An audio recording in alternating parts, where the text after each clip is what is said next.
तो पदार्थ क्या है इसको समझिए। अब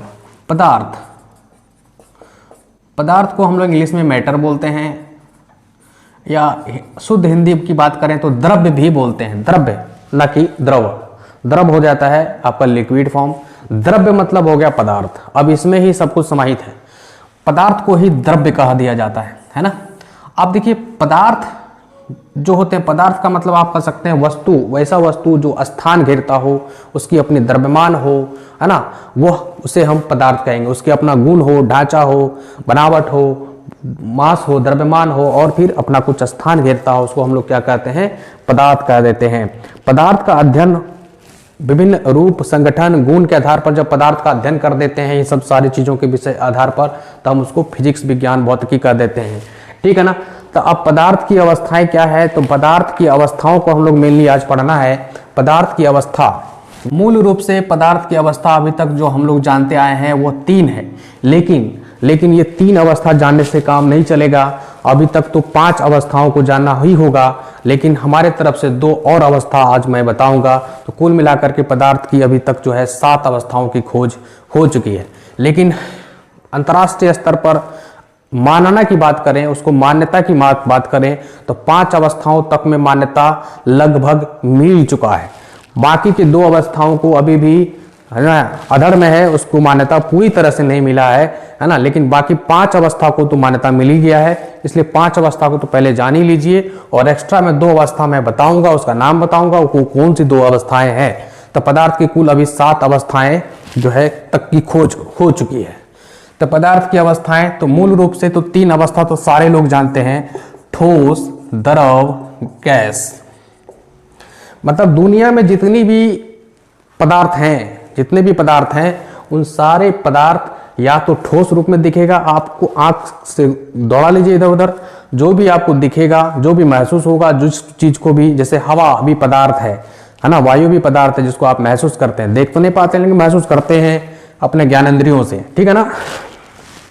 तो वो भी पदार्थ है। स्थान घेरता है ना, वायु स्थान घेरता है, उसकी अपनी द्रव्यमान है, आयतन है, इसका मतलब वो भी पदार्थ है।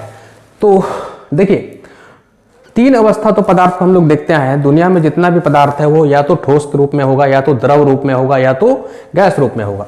ठोस मतलब सॉलिड रूप, द्रव मतलब लिक्विड फॉर्म, है ना, गैस मतलब गैसियस फॉर्म, ठीक है ना। Solid form, liquid form, gaseous form, ये 3 अवस्था। चौथी अवस्था का नाम दिया गया प्लाज्मा। क्या नाम दिया गया? प्लाज्मा। इसके बारे में मैं बताऊंगा, और इसका यूज भी हम लोग करते हैं, है ना। कृत्रिम तरीके से प्लाज्मा बनाते भी हैं। आमतौर पर पृथ्वी पर स्वतंत्र तरीके से प्लाज्मा नहीं मिलता है, लेकिन इसको कृत्रिम तरीके से हम लोग बना करके यूज भी करते हैं। कहाँ करते हैं ये भी बताऊंगा मैं, ठीक है। ब्लड वाला प्लाज्मा नहीं समझ लीजिएगा, है ना, ये पदार्थ की अवस्था की बात कर रहे हैं। और यहाँ पर जो है जो 5वां अवस्था है वो है बोस आइंस्टीन कंडेंसेट, इसको कहेंगे BEC, मतलब बोस आइंस्टीन कंडेंसेट। बोस सत्येंद्रनाथ बोस नामक एक वैज्ञानिक थे, अपने भारतीय ही थे। उनके सोच के आधार पर ही इस पदार्थ की अवस्था को लाया गया। आइंस्टीन और बोस के जुगलबंदी से जो है ये आया। कंडेंसेट का मतलब होता है संघनित होना, एकजुट होना, है ना, संघनन होना। तो ये चीज है। छठा जो अवस्था है, 2 अवस्था और मैं बताऊंगा। ये पहले ही 5 अवस्था को जान लेंगे, तब मैं 2 अवस्था हिडन रखूंगा। अभी लास्ट में मैं बताऊंगा 2 अवस्था क्या है और उसका नाम क्या है, और वह कहाँ विद्यमान है पूरे ब्रह्मांड में, और वह इसकी खोज कहाँ हुई, इसके बारे में। तो पहले इनके 5 अवस्था के बारे में हम लोग जान लेते हैं, ठीक है। ये ठोस अवस्था आप जानते हैं कि सॉलिड, कोई भी वस्तु है, कोई भी पदार्थ है, वह सॉलिड तभी कहलाएगा जब उसका संगठन बड़ी मजबूत होगा। उसके जो आपस में जो मॉलिक्यूल्स हैं, पार्टिकल्स है, उसका जो अणु है, जो कण है, बहुत ही इतनी सघनता से आपस में जुड़े होंगे जो कि उसको ठोस और कठोर बनाता है। ठोस कठोर यही बनाता है, मतलब आपस में कण इतने मजबूती से जुड़े होते हैं कि उसको तोड़ पाना बड़ा मुश्किल होता है। उसको बड़े प्रहार से, बड़े बल लगा करके इसको तोड़ पाते हैं, तो उसको हम लोग ठोस कहते हैं। तो ठोस मतलब हो गया है कि वो जो जिन कणों से मिलकर बना है वह कण के बीचों में, कणों के बीच में आकर्षण बल जो है बहुत ही मजबूत है, पकड़ बहुत मजबूत है, वैसे पदार्थ को ठोस कहते हैं। जैसे लकड़ी, मेज, है ना, ईंटा, पत्थर, घर, रोड, ये सब जो भी है आपका ठोस चीजें हैं। लोहा, है ना, जितना भी धातु है जो कि ठोस रूप में दिखता है, कुछ धातु तो लिक्विड रूप में भी दिखता है। कमेंट करके बताइएगा कौन धातु है जो लिक्विड फॉर्म में दिखता है, ठीक है ना। तो ये चीजें हैं। तो धातु सिर्फ मत कर दीजिएगा सारे धातु ठोस ही होता है ना। तो हाँ, ये बात जरूर है कि ज्यादातर धातु क्या होता है, ठोस होता है, लेकिन कुछ धातु जो है लिक्विड फॉर्म में भी होता है, ये भी ध्यान रखिएगा। तो कौन होता है कमेंट करिएगा। द्रव अवस्था का मतलब होता है लिक्विड फॉर्म। लिक्विड फॉर्म में कुछ पदार्थ होते हैं जैसे कि आपका लिक्विड द्रवित रूप में, जैसे कि पानी हो गया, दूध हो गया, अल्कोहल हो गया, मतलब तेल हो गया, जितना भी ऑयल वगैरह है, मिनरल्स ऑयल कहिए चाहे रिफाइंड ऑयल कहिए, जो भी कहिए, रिफाइनरी ऑयल, डीजल, पेट्रोल आदि आदि जो भी है। और खाद्य तेल, तेल मतलब है कि खाने वाला तेल जो भी है वो सारा चीज़ लिक्विड है। दूध है लिक्विड है ना, स्याही लिक्विड है। तो ये सब लिक्विड फॉर्म में आपको कोई भी पदार्थ मिले तो समझिए कि वो लिक्विड है। तो लिक्विड का उदाहरण जान ही रहे हैं, जल है, दूध है ना, ये सब आदि। गैसियस फॉर्म का जो पदार्थ है मतलब है कि वो गैस रूप में मिलेगा, जैसे nitrogen gas, oxygen gas, CO2 gas, है ना, मीथेन गैस, है ना, ओजोन गैस, O3 आदि आदि बहुत सारा गैस है। इथेन, मीथेन, नाइट्रोजन ऑक्साइड आदि आदि बहुत सारा गैस है ना। तो ये गैस, क्लोरीन गैस आदि आदि। तो ये सब जो है आपका LPG गैस आदि आदि, जो कुछ कृत्रिम गैसें भी हैं जो बनाया जाता है केमिकल लेबोरेटरी में, है ना, कुछ एलिमेंट को मिला करके।